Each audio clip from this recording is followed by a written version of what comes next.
Thank you, Mats. Thank you for being our guest here in Torino for Torino 2024 Torino Jazz Festival.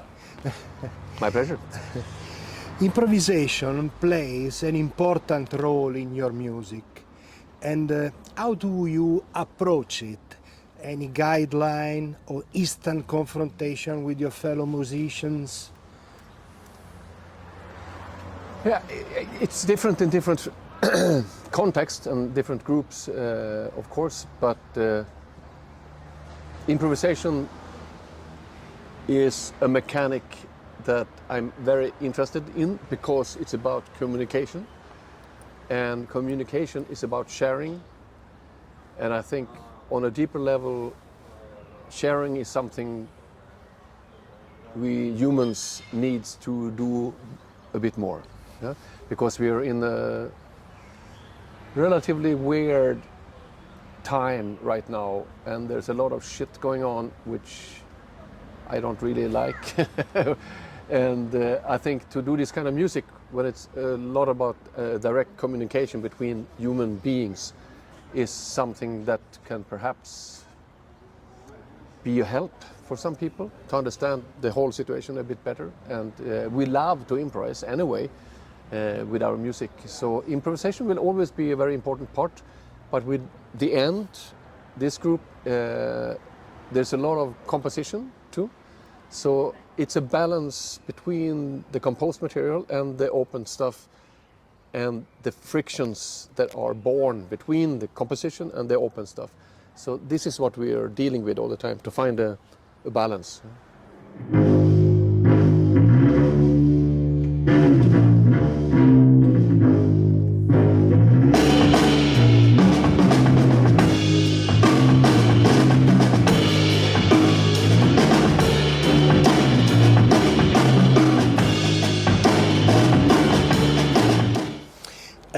Let's say that improvising with other musicians is also a matter of trust and confidence. About your collaboration and musical meetings, how they are born? It's all about trust, and it's all about respect. And if you don't have respect for the other person or the group you're playing with, it doesn't work. You know? Because improvisation is about sharing, as I said, and you want to be sure that the music will live on even if I step back. I trust my musicians to do something that is interesting if I take a pause, or then I can come in again. So it's all this balance of giving and taking all the time, and I think it's extremely important to find different situations. I don't want to feel safe. I never want to play safe. I want to be challenged by the situation. So that's also important, to have an audience that could feel the challenge being born, you know, when we're playing. I don't want to follow a script. I mean, we have pieces, and the pieces have a structure, but inside of the structure we can open up, and also between the pieces we can do completely free things, or solos, or anything, or it could be just some reading of some text or anything. So I don't like situations where the music is completely fixed and set and I know what will come next. I want to be able to make my own decisions in music and in life.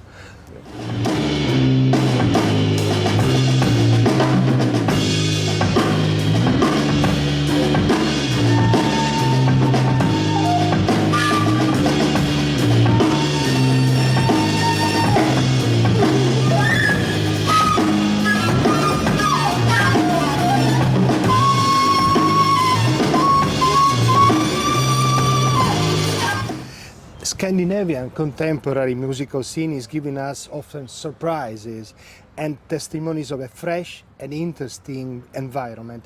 Is it still like that? It depends who you ask. I think the Scandinavian scene right now is honestly very interesting. There's a lot of younger musicians coming up, and they're all very good.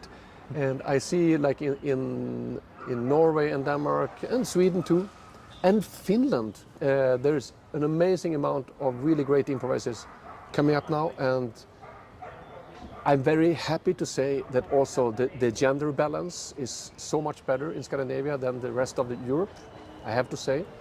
And that's been a lot of work and a lot of dedication to be able to change that. But now we have a situation, it's not 50-50, but it's getting there soon, you know. So it's hopefully soon we don't even need to discuss gender, you know. It's just something that is natural, because it should be natural. I mean, especially, I have to say, even if I'm Swedish, the Norwegian scene is very, very active, very interesting. They do have support from council, from the state, from the cities, which helps the music, but that's not the whole truth anyway. So it's a very good time for creative music, so to speak. I mean, both the more open jazz music and the noise music, but also more radical rock music. And I don't like to put labels on music in a way, you know, because with the end, I don't know what to call our music. There is jazz elements, there's rock elements, there's noise elements, there's folk elements. And in a way, I like the confusion it creates, that people, they're not sure what it is. It's music, and it's about communication.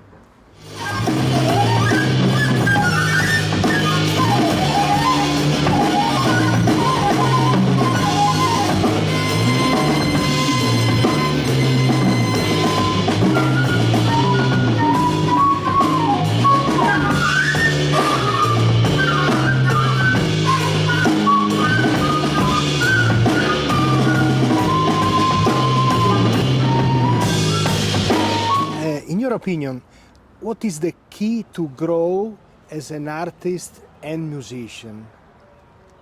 It's related to everything we talked about before, to find new challenges and to work with people that you trust and respect. So I would say it's, as an artist, for myself, it's very important to have a couple of handful of working groups that I come back to and work, like with The End, with Fire Trio, Gush, which is one of my first groups. We are returning to the world like the phoenix bird, you know. After many years of pause, we are back, and it's a special thing when you play with people for, well, in the case of Gush, we played for 35 years, you know, which is crazy, lunatico. So it's very important to have those working groups and long relation with people. But it's, on the other hand, also very important to find new situations and new musicians to work with. Because that kicks me, and it helps also the situation with the working groups. So it's a win-win. One feeds the other. So, I mean, for instance, since a year, I've been doing a lot of duo work with Zoe Pia, who plays Launedas, Sardinian. And it's fantastic, it's great, and I'm getting a lot of new ideas with the help of her music and her person. So you need new input all the time, and I hope I can stay curious my whole life, because that's the key to everything. You know, if you stop being curious, you can stay home. You know, it's like I'm curious about other music, I'm curious about other people. I want to learn more. And it's not about a fast way of learning, like one-click internet learning. It's not for me. It's more on the human condition, and it's like slow. It has to be slow to really go deeper inside of you. And relations can't be born like this. It takes time to develop a relation. And it's the same with food. You know, fast food is fast food. It makes you sick. Well-cooked food, Italian food, makes you happy, and if it makes you happy, you can hear it in the music. So everything makes sense, you know. And I think it's important in the times we're living right now to slow the tempo down. You know, it's too much, it's too hectic, and I think people can't comprehend. They can't take everything in. It's too much. It's an overload of information. And I think we need to take it a bit more slow and learn things better and deeper. You know, not far from here, somebody invented slow food, so maybe we Yeah, understand. it makes sense in Italy. Va bene. Jazz language is always mutating, but perhaps this is its strength. No? Quoting Ornette Coleman, how can we imagine the shape of jazz to come?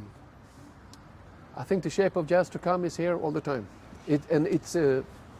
I don't like to put the labels on anything, and I think it's up to anyone to put, if they want to put a label, they do it. We should just be open and listen. And I mean, there's so much. I mean, musically, we live in a time which is like, it's post this and post that and post this and post that. And it's more important than ever to create your own language and your own music. Something that speaks from your inner emotions and your intellect and the combination of the two. And we can't really create a new genre or a new style. It's like, it's the way we combine the elements.